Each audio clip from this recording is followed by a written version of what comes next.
무용교에서 유용교회로 오늘의 묵상입니다.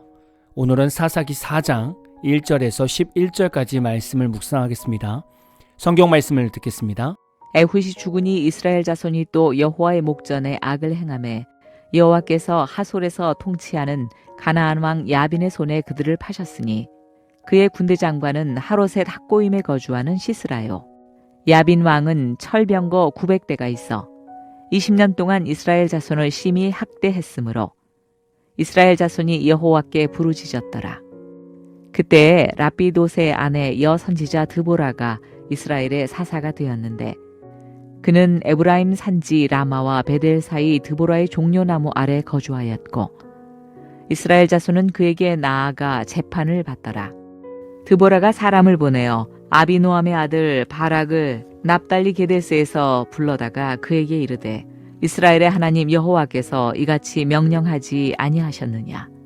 너는 납달리 자손과 수불론 자손 10,000명을 거느리고 다볼 산으로 가라.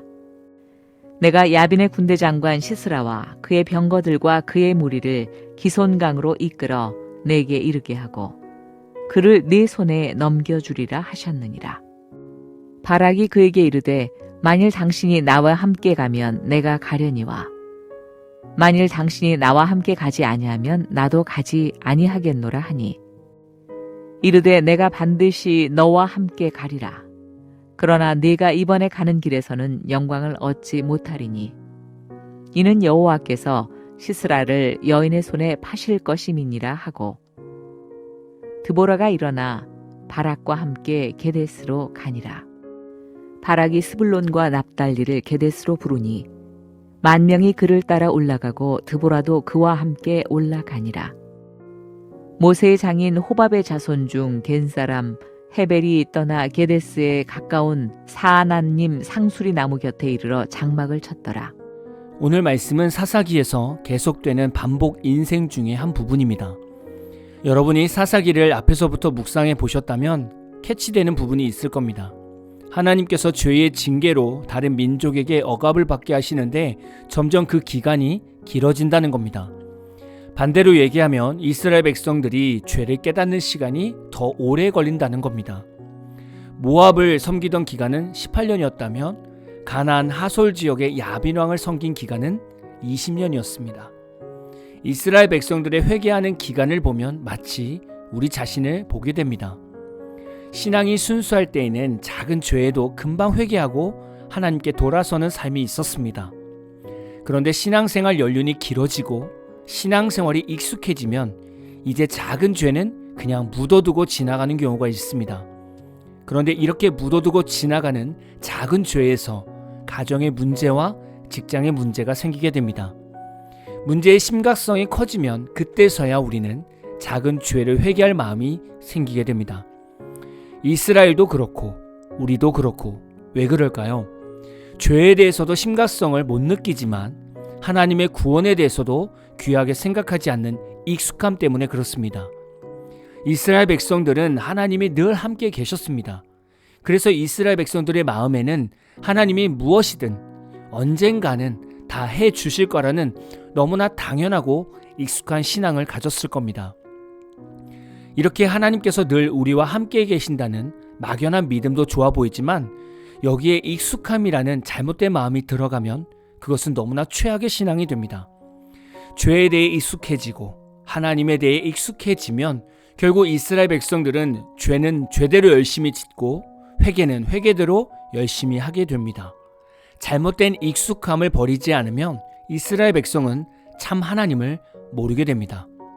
지금의 우리도 마찬가지 아닙니까?